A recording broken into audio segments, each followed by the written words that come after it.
Allah berfirman, misal contoh salah satu sumber yang haram yang kita lihat sekarang memang di Indonesia ini sudah merata di masyarakat.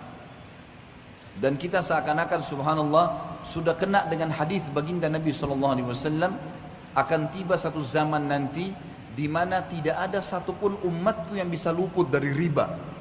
Masalah riba misalnya.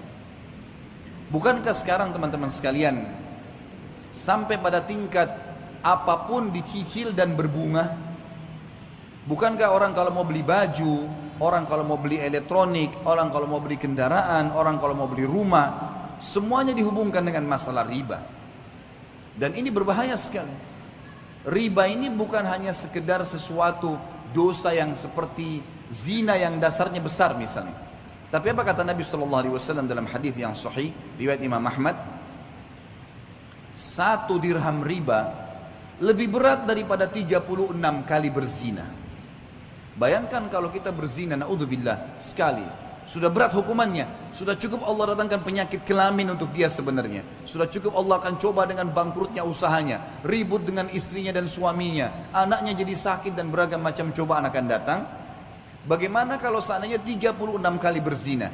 Padahal 1 dirham, 1.000 rupiah riba.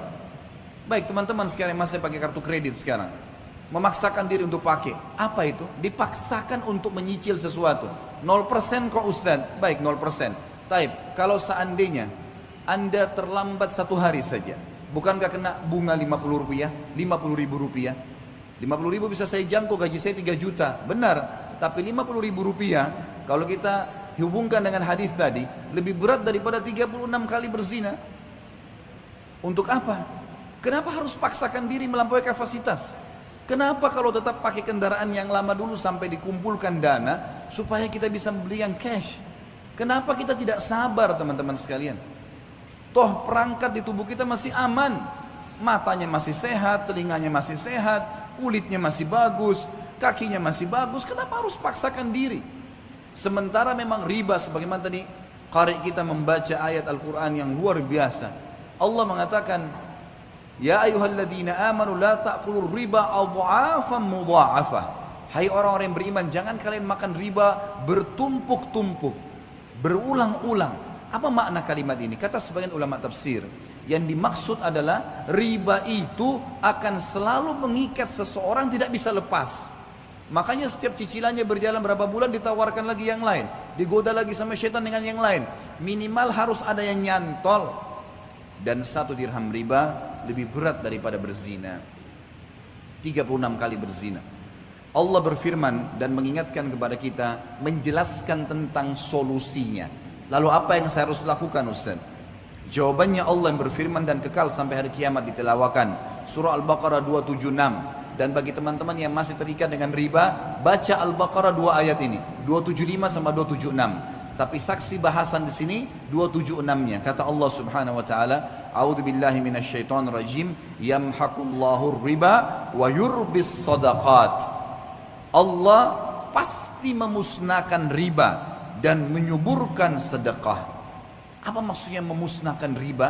Kata para ulama tafsir, yang dimaksud musnah hartanya, hasil riba itu tidak akan bermanfaat buat dia, selalu bermasalah. Beli elektronik akan selalu bermasalah buat dia, beli rumah dari riba akan selalu tidak tenang di dalamnya, terjadi pertengkaran-pertengkaran, makanan minuman yang didapatkan dari hasil bunga riba atau dari riba itu juga akan mendatangkan penyakit-penyakit dan seterusnya.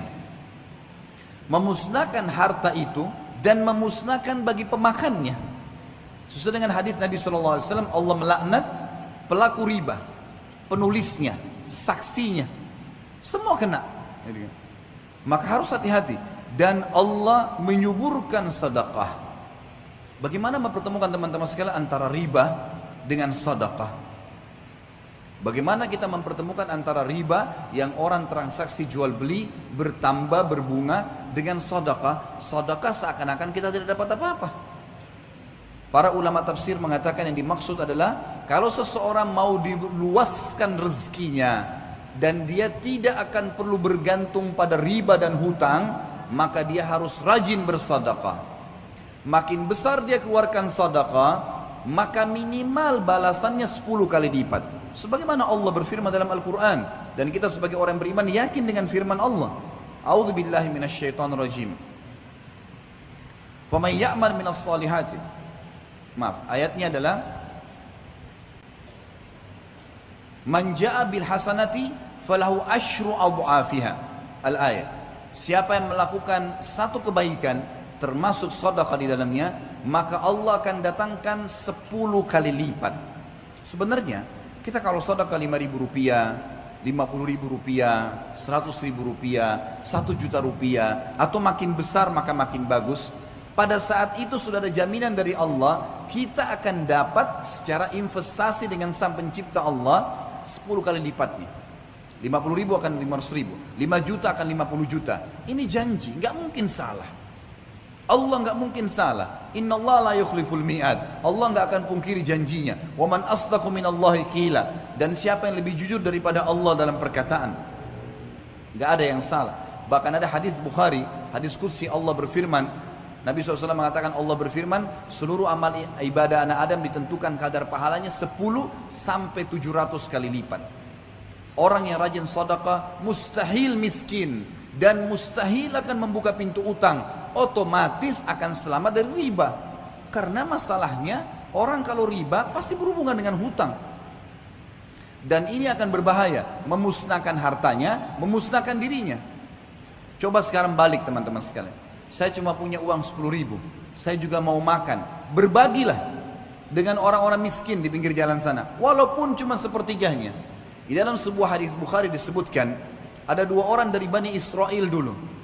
Dua-duanya orang saleh, beribadah, sahabat dekat. Dua-dua punya kebun bersebelahan. Lalu Nabi SAW mengatakan, pemilik kebun yang pertama, sambil menunggu hujan dari langit karena musim kemarau, dan tidak ada hujan, dia melihat ada awan yang lewat di atas kebunnya. Lalu dia mendengarkan dari awan tersebut suara yang berbunyi, turunkanlah hujan di kebunnya fulan, nama temannya di sebelah. Maka dia pun mengikuti awan tersebut, dan ternyata awan itu menggumpal semuanya di atas kebun temannya. Lalu turun hujan yang lebat, sehingga temannya ini jadi subur tanamannya, lagi banyak panennya, sementara yang lain tidak dapat hujan. Kuasa Sang Pencipta Allah. Lalu dia tanya temannya, apa yang kau lakukan dengan kebunmu ini? Sampai di musim kemarau seperti ini, masih saja Allah datangkan hujan khusus untuk kebunmu, yang lain gak dikasih. Dia mengatakan, hasil kebunku ini aku bagi 3. Sepertiganya aku berikan kebutuhan keluargaku, dan ini termasuk sedekah. Sepertiganya lagi aku sedekahkan untuk orang-orang yang membutuhkan. Sepertiganya aku kembalikan sebagai modal usahaku. Jadi dari 3 penghasilan dia, 2-nya sedekah. Dikasih ke keluarganya, istri anaknya makan, dan dia juga ini sedekah, juga dikasih kepada fakir miskin sedekah, sepertiganya, gitu kan? Sepertiga dan sepertiga. Sisa sepertiga lagi, ini yang saya kembalikan ke modal. Perhatikan di sini, sedekah itu yang menunjukkan dan membuktikan datangnya rezeki.